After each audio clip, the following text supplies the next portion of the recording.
Like et abonne-toi à notre chaîne YouTube, où cette araignée grimpera sur ta tête pendant ton sommeil. Il est facile de voir pourquoi beaucoup de gens considèrent le mégalodon comme la créature marine la plus remarquable.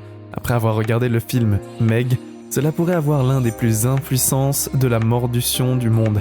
Mais ne sont vraiment pas les plus effrayants de leur genre. Ce que les autres créateurs marines n'arrivent pas en taille, ils ont augmenté avec la force de morsure et le charisme. Donc nous allons parcourir les 10 créatures les plus terrifiantes, plus effrayantes que le mégalodon. Stetocanthus est un animal qui donne un avertissement sévère aux gens qui pensent être énorme et une nécessité pour être qualifié de formidable.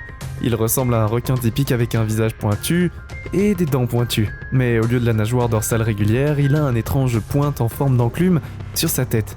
Cet animal a vécu autour de 360 à 260 il y a des millions d'années et se vantait de caractéristiques physiques inhabituelles. Bien qu'ils fussent eux-mêmes des prédateurs tenaces, ils priaient pour que le plus gros poisson comme le Dunkalistius, ce petit animal, ressemble à un requin similaire aux espèces qui évolueraient plus tard. Aujourd'hui, ils étaient des chasseurs solitaires qui s'en tenaient à des petits poissons, des anthropodes et des céphalopodes. Il y avait aussi des nageurs rapides et des classés, mais ces chassés de proies, en les pourchassant et en les saisissant de fonds marins, vous pouvez voir à quel point ils ont été rapides et dangereux.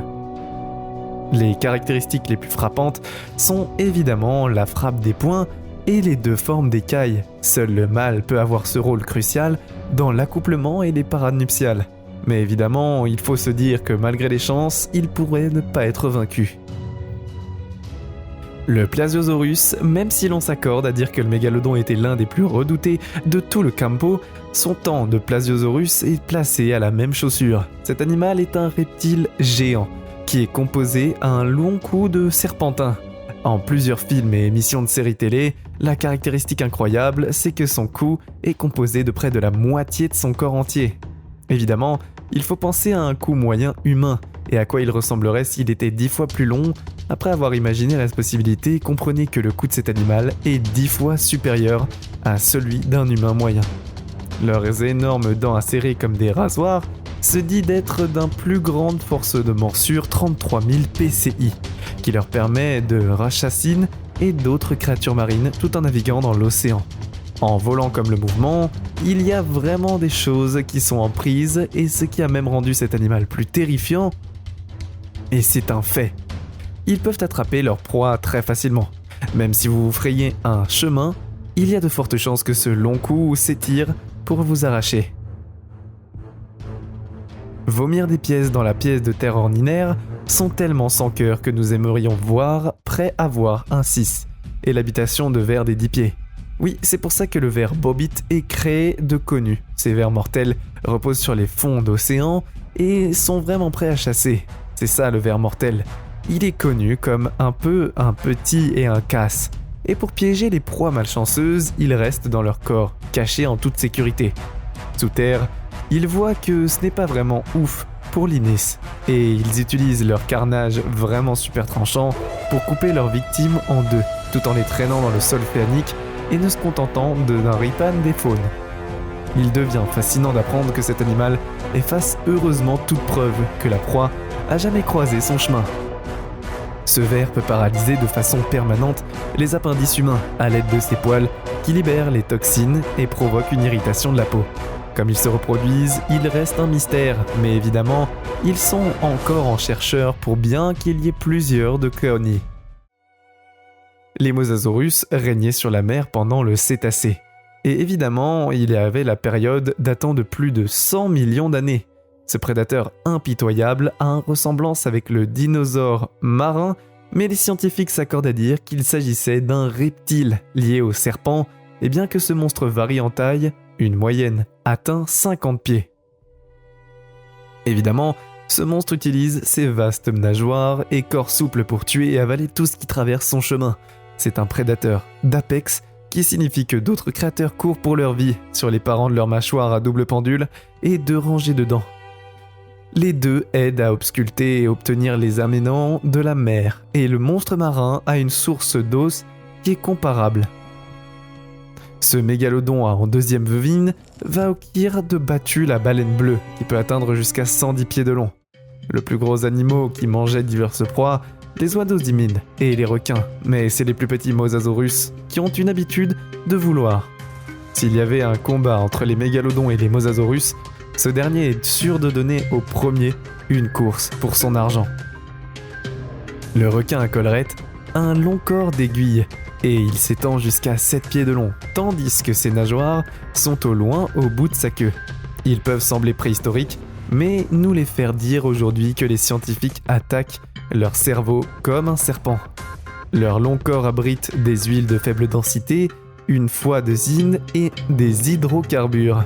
Il possède également un squelette cartilagineux qui le rend léger et lui permet de rester immobile en eau profonde. Il peut avaler des animaux que lui ne peuvent pas, et son corps ne s'arrête pas là. La gueule du requin est bordée de 300 dents sur 25 rangées. Les dents sont d'un blanc immaculé et servent à attirer les proies. Les requins à collerette se retrouvent dans les océans Atlantique et Pacifique et vivent à profondeur de 390 à 4200 pieds.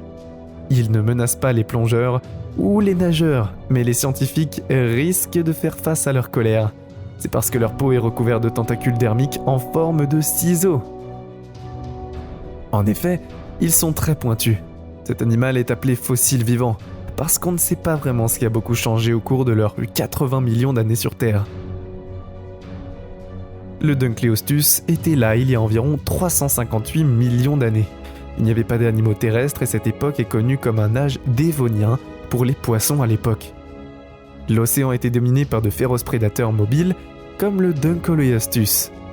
L'animal était un poisson de 20 mètres de long qui parcourait la mer avec son armure. C'est l'un des plus gros poissons connus de l'Artradia. Et la finale du genre, cette créature surdimensionnée n'avait pas une seule dent. Et au lieu de cils, tout le crâne était couvert avec des plaques osseuses. Comme si ça ne faisait pas assez, il y avait Teipouz qui se régalait de petits proies les plus âgés et craques qui pouvaient devenir un cambisou.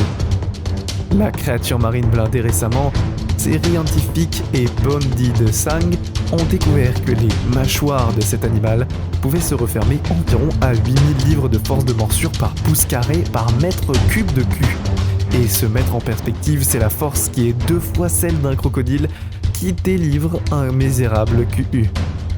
700 livres par pouce carré, les alambics sont vraiment incroyables d'aujourd'hui et ne peuvent infliger que la moitié de la puissance, mais ne mordent pas vraiment ce qui se passe. Et il s'annonce qu'il y a des proies qui ne sont vraiment pas régulières. Environ, ils dévorent à la fois des armures et des tentacules d'animaux. Il s'agit d'un cousin au lieu court du Plasiosaure. Ce monstre a grandi à 30 pieds et pesait près de 200 tonnes et demie. Ce reptile marin vivait il y a environ 160 millions d'années au Jurassique, et évidemment, il ne faut pas se dire à chaque fois qu'ils se disent. L'exploration sur le modus operandi a été lancée et les images sur le modus operandi ont été lancées. Et les images de la créature Mosus moderandi montrent à quel point elle était féroce sur le modus operandi. Il mesurait 10 pieds de plus que le grand requin blanc et c'est tout à fait naturel pour qu'il soit 2 fois plus long que le léopleurodon. C'est encore un autre océan, une autre créature qui régnait sur le petit territoire où il existait. À part sa taille monstrueuse, c'était aussi dangereux en fait. Son crâne se devine de 5 pieds de long et pouvait nager à vraiment des asiondes de kin. Si vous n'avez pas compris, il fallait traduire que son long contient des dents acérées, conçues pour bâcher l'eau. Et la peau, la chair est bien plus difficile, c'est une caractéristique unique à ce sujet. L'animal et la façon dont il attire ses proies en utilisant l'odorat, leurs narines avaient un odorat directionnel qui en faisait un chasseur apte. Une caractéristique qui fait que cet animal n'est pas du tout à la hauteur du mégalodon, et la disposition de ses nageoires, les paléontologues pensent qu'il était rapide dans l'eau. Le Stylosaurus est traduit par le roi lézard lui-même. Alors, ils étaient des baleines qui ressemblaient à des reptiles, et cette créature parcourait les océans il y a plus de 40 millions d'années. À l'époque des océans mesurant près de 50 pieds de long, cette créature a un corps mince comme un serpent avec une cage thoracique. Évidemment, il ne faut pas se dire vrai et se dire faux, mais le paléontologue a noté leur queue avec des vertèbres qui suggèrent un support pour la douve. C'était l'un des mangeurs de viande géants de l'époque. Les preuves squelettiques se penchent sur le grand des mâchoires et des dents massives, ils amenaient des scientifiques à croire qu'il s'agissait de plus de chances qu'il ne fallait. Et évidemment, ils étaient très terrifiants. Le Léviathan d'un Tomville. Il était aussi mention des espèces de cachalots qui vivaient sur la côte grosse et péruvienne plus de 129 millions d'années. Il était gros, s'appelait initialement Léviathan, mais le nom a été utilisé pour les espèces de gros de Macédoine, dont la version hébraïque du nom était adoptée à la place son crâne, et il mesurait 9 pieds de long, 6 pieds de large, et ce qui en faisait le plus grand fossile connu de cachalot. C'est tout pour aujourd'hui. Nous espérons que vous avez apprécié cette vidéo autant que nous avons aimé la réaliser pour vous. N'oubliez pas d'aimer la vidéo, de commenter et surtout restez au courant de nos prochaines vidéos en vous abonnant et en cliquant sur la cloche de notification. Comme ça, vous ne pourrez rien louper du prochain contenu de la chaîne. Passez une belle journée.